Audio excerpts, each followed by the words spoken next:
practical truths that we can apply to our everyday lives.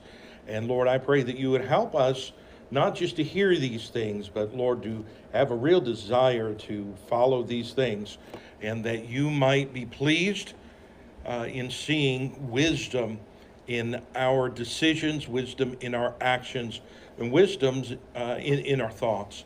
Lord, bless in everything that we say and do tonight. And we ask these things in Jesus' name. Amen. Thank you. You may be seated.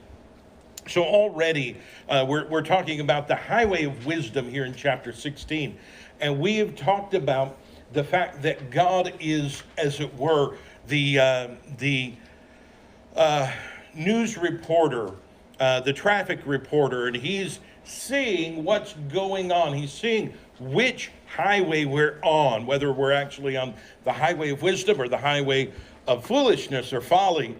And we're identifying essentially three different kinds of people, three different areas in which God looks. We looked at the fact that the Lord sees the way of the proud. And we'll see more about the proud. I mean, that's been throughout this chapter, and certainly will be throughout the rest of the book, as it has been already. We also saw that the Lord sees the way of the king. We looked at that last week. And then tonight, we're going to pick up on page 4 and see that the way of the individual is seen by the Lord. You know, we can say, well, I'm not proud, and I'm not in charge of anything, so I can sort of, as we say, fly under the radar. Nobody's going to know, nobody's going to see. I'm going to blend in and all that sort of thing. That's why some people want to go to a big church. They want to go to a big church so they can blend in.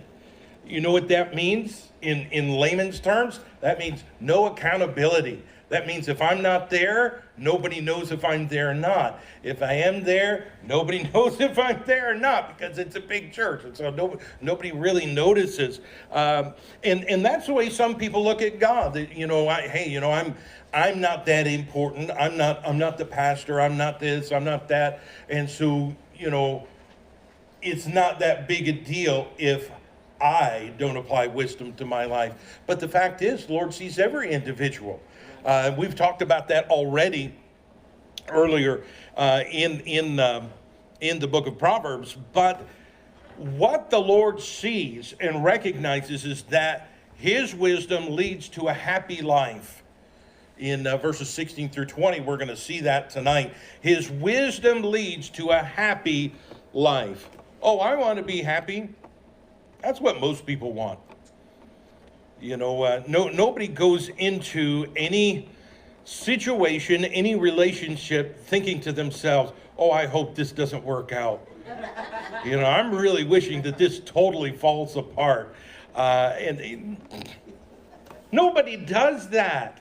I mean, that would be a real pessimist in my estimation to think that way. I remember at our wedding, my sister said all kinds of things, but one thing that she said is, I hope you're happier than I've been. And she had been married already 3 times at that point, and she's since married again. And so she said, I hope that you're happy. And I do think she meant it honestly at the time. I don't think she was being sarcastic. She can be. I didn't come by this just out of the ether. I grew up with it, and I got some from my parents, but I certainly learned some from her as well. So if you want to credit her, fault her for that, then that's up to you. But the thing is, she had not experienced a happy life, and a lot of reasons for that. A lot of it has to do with a lack of applied wisdom. And, I'm not going to go into any details. I don't need to. I don't want to. But I'm telling you that the Lord's wisdom leads to a happy life. And, I'm here to tell you, my wife and I have not always agreed on everything. We haven't. She wanted a girl. And I told her no. And we see who won that one. And so we have not always agreed on everything. And yet, in all, I can say we've had a very happy life. And the reason is not that I've been such a wonderful husband, and it's not so much that she's been such a wonderful wife, although she has. The reason is because we tried to seek and apply God's wisdom to our lives. That's why. That's the source. So the source is not, people tell us all the time, the true source of happiness is from within. That's like taking a garden hose, unwinding it and grabbing one end and trying to get a drink out of it without doing something with the other end. I'm going to get a drink from this garden hose. Well, without attaching yourself to a source for that water, you're never going to get anything out of either end of that garden hose, except the stinky rubber smell. You know what I'm saying? And it's the same thing in life. I want to have a happy life. Then you better attach yourself to the source of real wisdom, which is God and His Word. In verses 16 and 17, we find the superiority of wisdom. And verse 16 gives us the premise or the idea that wisdom is superior. It says, how much better is it to get wisdom than gold, and to get understanding rather to be chosen than silver? There are some people, they're more interested in how much they have in the bank than how much wisdom they've received from God. That's backward. It's totally backward.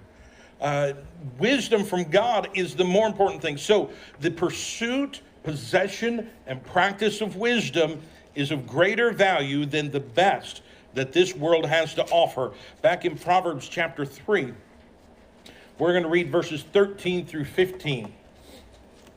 It says, happy is the man that findeth wisdom, and the man that getteth understanding. So you see, again, he's talking about happiness coming from wisdom, but he goes on in verse 14.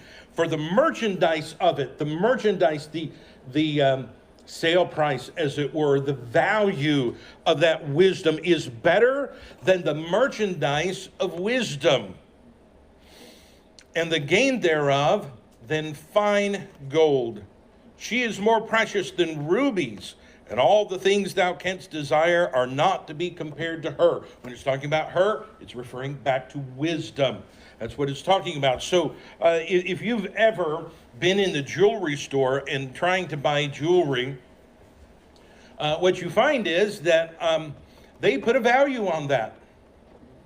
And they put a big value on it. Depends on which shop you go to. Some are worse than others, as we know. And so here's 10 karat gold. That's going to have one price. And then 14 karat gold, that's going to have another price. And then 18 karat and 20 karat and 22 karat and 24 karat gold. Those are all, the size and thickness and so on of that gold piece may be the same. But if it is a different purity of gold, the price is going to change accordingly, isn't it? And so what is it that happens? Oh, I want that 24 karat because it sparkles more than the 10 karat does. And it does because it's more pure. What God says is wisdom is of more value than fine gold, than the 24 karat. It's of more value than that. And that's how we should look at it. He's saying it is superior. That is the ultimate priority. We've talked about that in earlier chapters.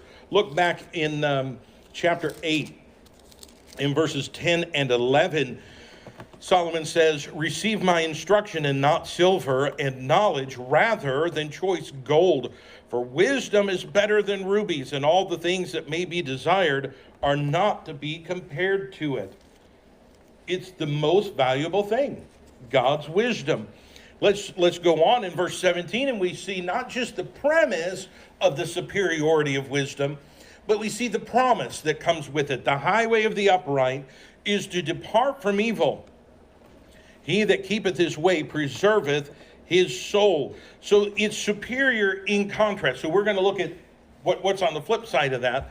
But there's a highway of heedfulness that he talks about. The highway of the upright is to depart from evil. So there's a contrast. It's a departure that he's talking about there, and it's superior because it departs from evil in that verse. Back in chapter 4, in verses 24 through 27, we read, "Put away from thee a froward mouth and perverse lips, put far from thee. Let thine eyes look right on, and let thine eyelids look straight before thee. Ponder the path of thy feet, and let all thy ways be established. Turn not to the right hand nor to the left.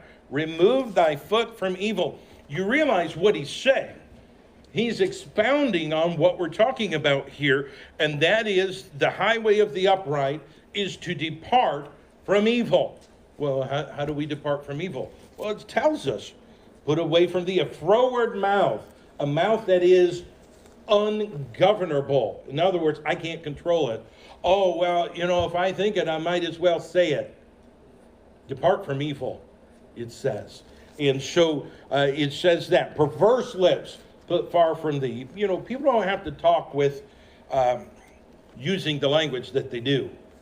I'm absolutely horrified at the language that parents use with their young children. Teaching, on purpose, teaching them to use words that no individual, no adult in their right mind should be using. And yet they're teaching they think it's funny. They think it's cute. Depart from evil. Wisdom will teach us to depart away from that. Let thine eyes look right on, it says. Ponder the path of thy feet, and so on. And so it has to do with what we look at, where we go. All of those things have to do with departing from evil, but it is the highway of the upright. It's the highway of heedfulness is what it is. It's I'm paying attention to where I want to go. We've talked about that before.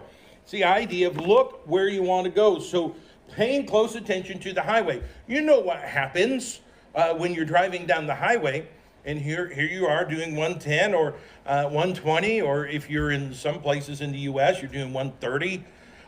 If you ignore the speed limits, then you're doing, 250 on the Henday, like somebody we know did. And not any of us here tonight, but somebody we know did that. And and lived to tell about it. But the thing is, when you're driving down the highway, what naturally happens when you get all involved in looking at what's on the side of the road? What naturally happens?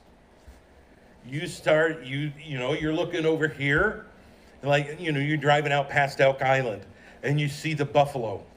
Oh, look, it's buffalo. And what do? You just naturally start turning toward the buffalo. You start turning where you're looking.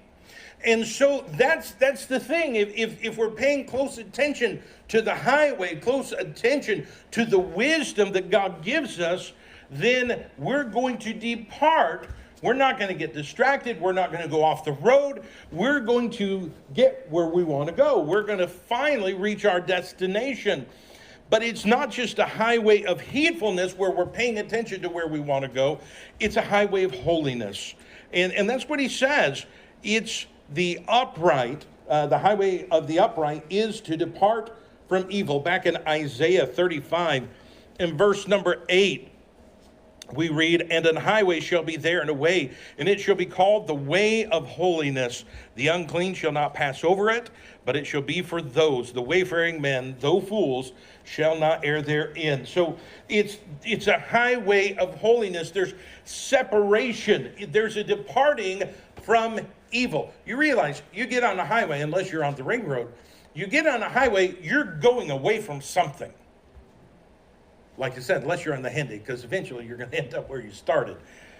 But if you get on a highway, you get on Highway 2 and head south, you eventually are not going to be in Edmonton. In fact, it won't be very long. You won't be in Edmonton. And then you won't be in Leduc. Then you won't be in Leduc County. Then you won't be, et cetera, all the way down. You are departing from. It's the highway of holiness. There's a separation that occurs.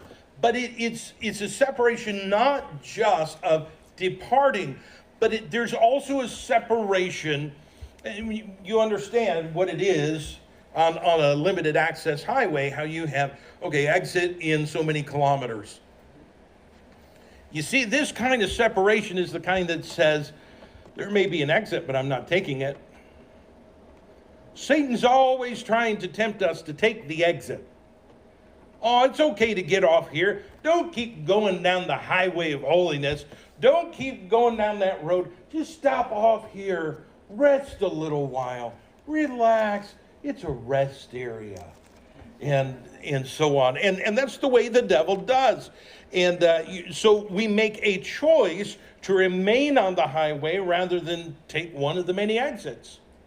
That's what it is. The highway of the upright is to depart from evil. But it's also superior in conservation, because the rest of this verse says, he that keepeth his way preserveth his soul. So the understanding of the way of wisdom, the highway of wisdom, gives stability to all those who will walk this highway of holiness. There's stability because he preserveth his soul. When you get off on the exit, have you ever done this? You think, well, I don't know if it's the right way to go. Let me get off here. And as soon as you get off, you realize you're right in the middle of a construction zone. And then you realize the construction has the ramp getting back on the highway closed. And so now you're on a detour that takes you about 1,000,000 kilometers out of the way from where you wanted to be. There's no stability in that. That's frustrating. It's what that is when that kind of thing happens. But when that happens in life, that's frustrating too. We make choices. Well, I'll just get off here. It's fine. I'll get off. It's, like some exits will say sometimes, easy off, easy on. It's easy to get off. It's easy to get back on the highway. Satan is so good at deceiving us and lying to us and telling us, just get off here. It's fine. You shouldn't get off here. It's not the direction you're wanting to go. It's not your destination. But just go ahead and get off. It's fine. You can get right back on. And it doesn't happen that way.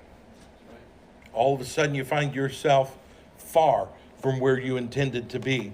And so staying on the highway of holiness, there's preservation in that, because eventually you're going to get to where you want to go. Back in Proverbs chapter 10 and verse number 9.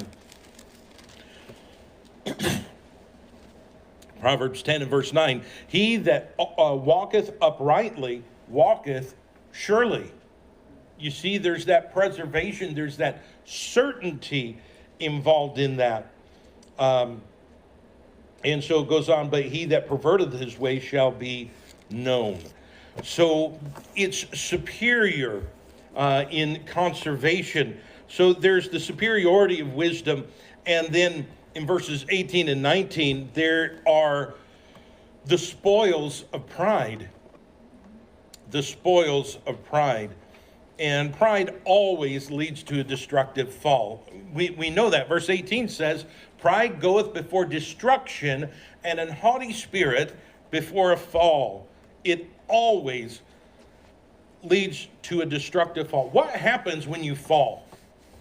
You're running. I remember running a long time ago. I don't do that anymore. But I remember running, and especially I remember when I was a teen in the mountains of New Guinea, sometimes you'd start running downhill, and then you can't slow down because you're going downhill, and it's mountains. And so there you go, and you're on the dirt road, but there's gravel on the dirt road. And that's not a stable thing when you're running downhill. And you try and slow down, you just sort of start losing your balance, and you fall. And it's not just, I fall, I get up, dust myself off. No, you end up ripping up your jeans. You skin up your elbow, your knee sometimes, and you might even scrape your face, bust your lens out of your glasses. Been there. I've done all those things at one time or another. But that is the destructive power of falling from pride. It's not just why I've fallen and now I'm going to get up, dust myself off, and go on. There's always what we sometimes call collateral damage. There's always something else. There's always something else. And so back in Proverbs chapter 11, in verse number 2, we see that with pride and with its fall is going to come shame. Proverbs chapter 11, verse number 2. When pride cometh, then cometh shame. But with the lowly is wisdom. When pride cometh, then cometh shame. You know, there are people who have gotten proud. They've gotten proud in the fact that, oh, I can handle this sin. You know, I cannot read my Bible. I cannot pray. I can not go to church. And I can still be a good Christian. And I've watched them in their pride make those statements, or they don't make those statements with their lips, they make those statements with their life. And I've watched them fall. And then I've watched them try to get themselves up. But you know what they won't do? They won't come back to church. They won't start praying. They won't start reading their Bible. Do you know why? Because they're ashamed of the fall. They're ashamed of what the pride has brought them to. Rather than humbling themselves before God, making their heart right with God, and then going back to where they left God, their shame prevents them from going forward. And then back over in Matthew 23, we see not only shame is added to pride, but also demotion or abasement, it says here. Matthew 23 and verse number 12 says, and whosoever shall exalt himself shall be abased, and he that shall humble himself shall be exalted. So we understand what a demotion is. That's when you get that new position with a great shiny title, and just as soon as you get it, somebody says, yeah, we really meant to give that to somebody else, so you're going to have to go back to your old position as, peon nobody. And they're going to get that shiny title, and they're going to get all that sort of thing. A demotion, that's part of what happens with pride. How many times have we seen proud people, oh, I can do that, and then no, they can't. It's like back of the line. Go the back of the line because you can't do that. But their pride and their arrogance that, oh, yeah, I can do that. I can do that with my eyes closed. And so there's a demotion that comes with the fall and the destruction that pride brings. 1 Timothy chapter 3, verse 6 tells us that not only is there shame and demotion, but there's also entrapment. There is entrapment involved in the destructive power of pride. 1 Timothy 3 and verse number 6, not a novice. This is talking about the qualifications for a pastor. And he says, not a novice, lest being lifted up with pride, he fall into the condemnation of the devil. He's falling into a trap that the devil has set for him. It is a trap of pride by which condemnation will be the result, which is in some ways similar to the abasement, and in some ways it's different in that it's a condemnation not just of him and his qualifications, but it's also a condemnation of his message. Because if a pastor says, hey, thus saith the Lord, and then in his pride he ends up falling, that puts a black eye on the message he preached, even if it was right. And so pride is a dangerous thing. That's part of the spoils of pride. And let me tell you, let's look back here in Proverbs 16, verse 19. We sometimes, in what we're saying about pride, you would think that you would step out in pride, and the very moment you step out in pride, you just sort of trip off the edge, boom, and you fall down. And that's not how it works. Quite often, it looks like the opposite. It looks like things are getting better for the proud than for those who are following after wisdom. That's what verse 19 is telling us here in Proverbs 16. It says, better it is to be of an humble spirit with the lowly than to divide the spoil with the proud. You see, who's got the spoil here? It's not the lowly, it's not the humble, it's the proud who are dividing the spoils. So they may have some sort of a material benefit. They may get ahead in the world. And now, consider if you've ever been around anybody who is, for example, the CEO of a business, or someone who is a well-known name in politics. Those people are not, generally speaking, those people are not humble people. Those people are not personable people. Their lives are all about me because I'm all that. I mean, do you know who I am? I'm the CEO of Whatsits, whatever that is, and it's funny to me when people like that come up to me. You know who I am? I am this and this and this. Never even heard of it. And what's more, not only had I not heard of it, when I heard of it, I didn't care.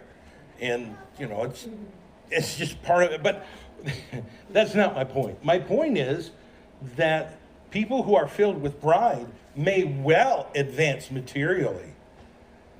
That's not where the benefit comes in for us in humbling ourselves. It's not necessarily going to be a material benefit where people are going to look up to us and, oh, I wish I could be like them. That's not necessarily the case. It's without pride, now we can follow wisdom, and now God can be pleased with us. And let me tell you, that is far more important than having a bank full of money and a house full of junk that you have to worry about if somebody's going to break in and steal it. I'm just telling you. I think Jesus taught the same thing. I think we all know that. So pride for the moment may seem to be the shortcut to prosperity, but in the long run, it never works. We all know about, what's his name, Nygaard. I mean, he's been in the news. And if you don't know who it is, he was a businessman. He was clothes designer. He had stores all over Canada. I mean, we had him in our mall, and they were all over. But he was not a good man. He is not a good man. Certainly not a Christian man. But man, he had money. And then all of these legal issues came up because of his immorality. I'm just going to leave it there. I'm not going to go into any details. I don't want to. I don't need to. And so they're having to sell out everything in their stores. And he actually was in the Tanjay store in the Londonderry Mall here. It's been a couple of years back now. I mean, it's pre-Rona. And my wife was in there. She saw there was a sale, so she was in there. And she found something to buy, and he was in there actually putting product in the bags, which was, I had no idea who the dude was at the moment. Neither did my wife. But he was saying, yeah, I'm having to close out, and it's totally my fault because I did some bad things. I mean, he was honest about it, and yet the whole thing was his pride. That's what led him to think, I can do all this. I can get away with all this stuff because I'm all that. See, pride may seem like a shortcut to prosperity, and certainly it did for him. And he had it, but he lost it. So pride, it may seem like spoils to us, but in the end, pride will spoil us. And I don't mean it like a parent spoils a child. I mean it as in war. Pride will spoil us and take us to the cleaners, as it were. So let's look at verse number 20 here. And here we see the satisfaction of wisdom. The satisfaction of wisdom. Verse 20 says, he that handleth a matter wisely shall find good. And whoso trusteth in the Lord, happy is he. We've come full circle, haven't we? Talking about the happiness that comes from applying wisdom. There's satisfaction in two areas. And look over in Ecclesiastes chapter 3. We see there's satisfaction of a job well done. Have you ever done a good job at something? Personally, I'm still waiting to do that myself. Um, anyway, I'm not saying that for anybody to run out, oh no, Pastor, I'm not, I really mean to be silly when I say that. Um, but when we do a good job at something, and especially something that's difficult, we do a good job at that. Now, there's a temptation to become proud, which is silly, because what I've learned, and you've probably been down this road too, what I've learned is that you may be able to do it once, you can't do it twice. Lightning doesn't strike twice, So, I did a really good job at this. It was really hard. I can do that again. No, probably not. But there's satisfaction. Like I said, not pride, but satisfaction knowing that I did that. I did it wisely. And it turned out just like it was supposed to turn out. And it's not that I'm proud of me, it's just a satisfaction from a job well done. Ecclesiastes 3:13 says, and also that every man should eat and drink and enjoy the good of all his labor. It is the gift of God. Enjoy the good of all his labor. There's satisfaction in the fact that I don't have to run to everybody. Hey, can you help me with this? Hey, can you help me with that? There's satisfaction. And I'm not talking about people who are down and out. Things happen in life. We've all had things happen negatively. And there have been times that we needed help from other people. And I'm not talking about that. But I am reminded of something that my grandparents said in talking about my parents. My parents were married when my dad was 18, my mom was 16, and they didn't move in with my grandparents.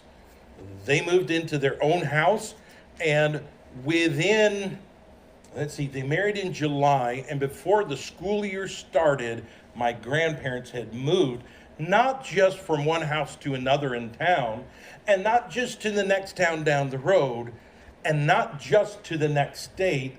They moved 2 states away, because God had called my granddad to preach, and he was going to train for the ministry. And so there was my dad and mom. Just, as the saying goes, poorest church mice. They didn't have any money, but they were in love, and you can live on love. That's what I'm told. And so, and they did that. And then God called my dad. He ended up going to train for the ministry, same place where my grandparents were. However, they didn't move in with my grandparents. They had their own place.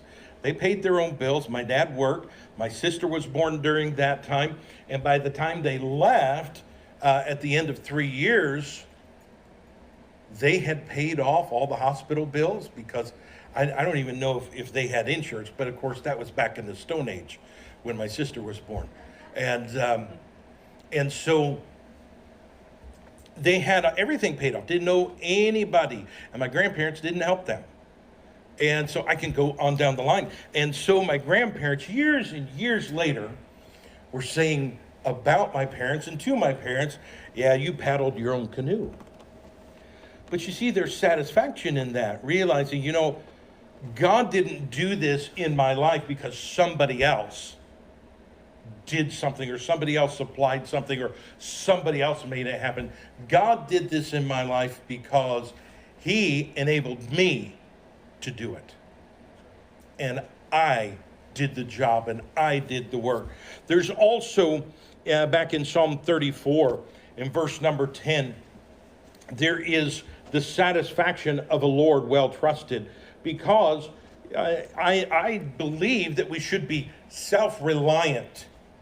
And what I mean by that is just what I was saying, that we shouldn't be looking to everybody else to take care of our needs and to give us everything that we want and need in life. We ought to be working to supply our own wants and needs. And that's what I mean by self-reliance. However, we cannot be self-reliant to the point where we're not trusting God. We have to trust him. Because when we realize that we have applied wisdom to our lives, and because we applied wisdom to our lives, we were able to do the job and do it rightly, in a right way. And then we realize I was able to do this not because of me, but it's all because of the Lord, because of his promises, because of his grace, and because of his strength that he's given me. And there's satisfaction in wisdom at that point. Psalm 34 and verse number 10 tells us, the young lions do lack and suffer hunger, but they that seek the Lord shall not want any good thing. Do you see what he's saying? There's satisfaction to those who actually trust the Lord. And he's actually going beyond trusting the Lord, because he talks about seeking the Lord. But that's the satisfaction of wisdom. And not just, Lord, I want to know you, but Lord, I want to do that which is pleasing to you. That's what applying wisdom is all about. It's about putting into practice what God has said in his word. That's what wisdom is. And so there's that satisfaction that I was able to do that, but there's a satisfaction that the Lord enabled me to do that. It's not on anyone else, that no one else can claim responsibility or can claim reward for what's been accomplished. It's just the Lord. The Lord enabling me to do and to apply God's wisdom to my life. And so there is a happiness that's involved in applying wisdom. And God sees that in the lives of individuals. And he says, that's what I want for you. I want you to know what that happiness is all about. Therefore, apply wisdom. Apply it daily. Seek after it. Long for it. Let it be the priority of your heart and life. Wisdom. Let's stand together with our heads bowed and eyes closed. And